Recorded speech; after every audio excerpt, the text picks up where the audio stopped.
Ever found yourself wondering, is this work of art even good enough to show, or should I just leave it in the sketchbook to gather dust?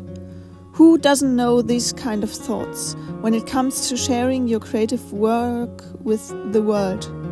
Well, hold on to your creative self-doubt, because today we are diving deep into the world of creative imposter syndrome and how to conquer those pesky self-doubts, as well as navigate the treacherous waters of online exposure and creative everyday life.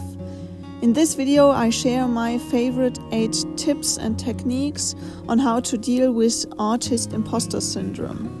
Get ready to arm yourself with the tools and strategies you need to conquer self-doubt and soar to new creative and artistic heights in the age of online exposure and being bombarded with every fellow artist's creative highlight reels on a daily basis. Welcome back to my little creative corner of the internet. In today's video of the Creative Mental Health series, we talk about a topic that affects many artists, especially in the digital age: imposter syndrome. Art is subjective. There is no possible way to make something that everybody will like, and trying to do so will only stop you from creating anything at all.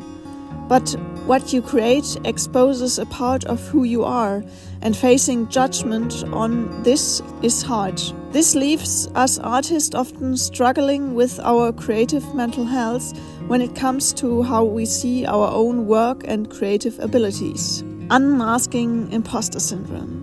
First things first, let's strip imposter syndrome down to its core. It's that sneaky gremlin that whispers in your ear, "You don't belong here."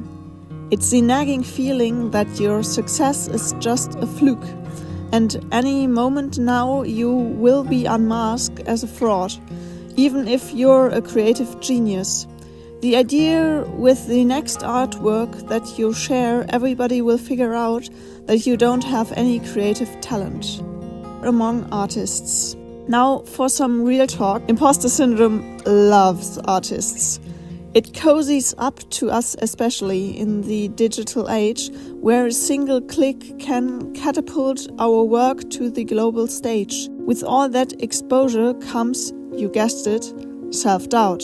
We'll tackle that, but first, let's take a quick look at the signs and symptoms. Imposter syndrome revealed.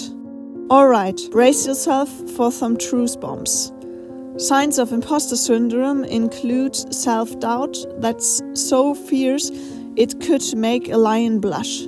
Artists afflicted with it often set their engines to overdrive, working themselves to the brink of exhaustion in an attempt to prove themselves, while the soundtrack running in the back of our minds is negative self-talk and the ultimate fear of failure. Slaying the imposter. Let's get to the fun part. Now that we know the imposter syndrome gremlin is such a big fan of creative people and artists, how do you slay the imposter lurking in the shadows of your creativity? First, acknowledge your inner hero. Recognize you're not alone in this epic creative battle. The likes of Picasso, Emma Watson, and Lady Gaga, as well as many other famous artists, all faced their imposter syndrome demons. All artists experience imposter syndrome at some point, no matter how accomplished or experienced you are. Second, set smart goals. Break your creative journey into bite-sized, achievable milestones. Don't expect miracles. You won't summon artistic magic overnight, but you can build your creative abilities and talent one step at a time. In the last episode of this Creative Mental Health series, I talked more in depth about how to boost your creative abilities by building a daily art habit. I will leave a link to the video in the description down below. Tip number 3, social media detox. Social media is your thought, but don't let it become your master.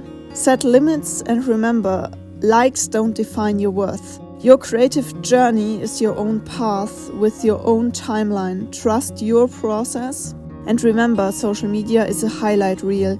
Your favorite artists will not share the sketches and ideas they self don't like. Nobody forces you to share everything about your art and your creative journey. 4. Call for backup. Don't be a lone wolf. Share your battles with fellow artists or call in the pros if needed. Talking helps vanquishing the imposter. That's why I really wanted to make this video, to share some of my habits and techniques to deal with artistic self-doubt. Your secret superpower, boosting your confidence. So, it's time to level up your creative confidence, your secret weapon against imposter syndrome. 5. The achievement collection. Keep a record of your victories, big or small. When the imposter roars, whip out your list and remind yourself of your triumphs. 6. Embrace the art of mastery.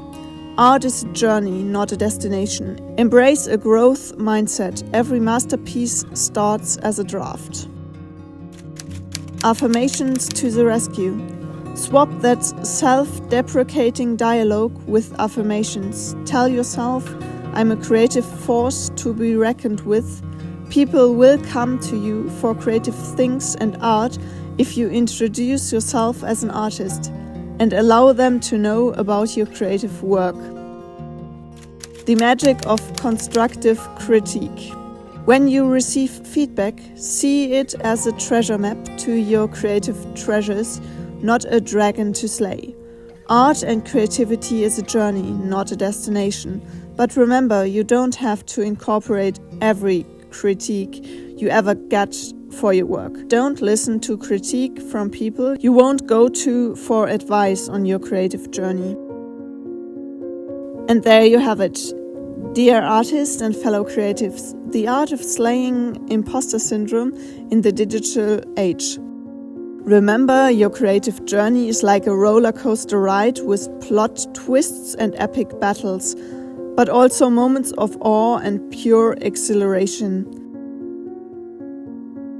Thank you for joining me on this epic quest battling the creative imposter syndrome. You're not alone, and you're very certainly not an imposter. Your mind is kind of lying to you.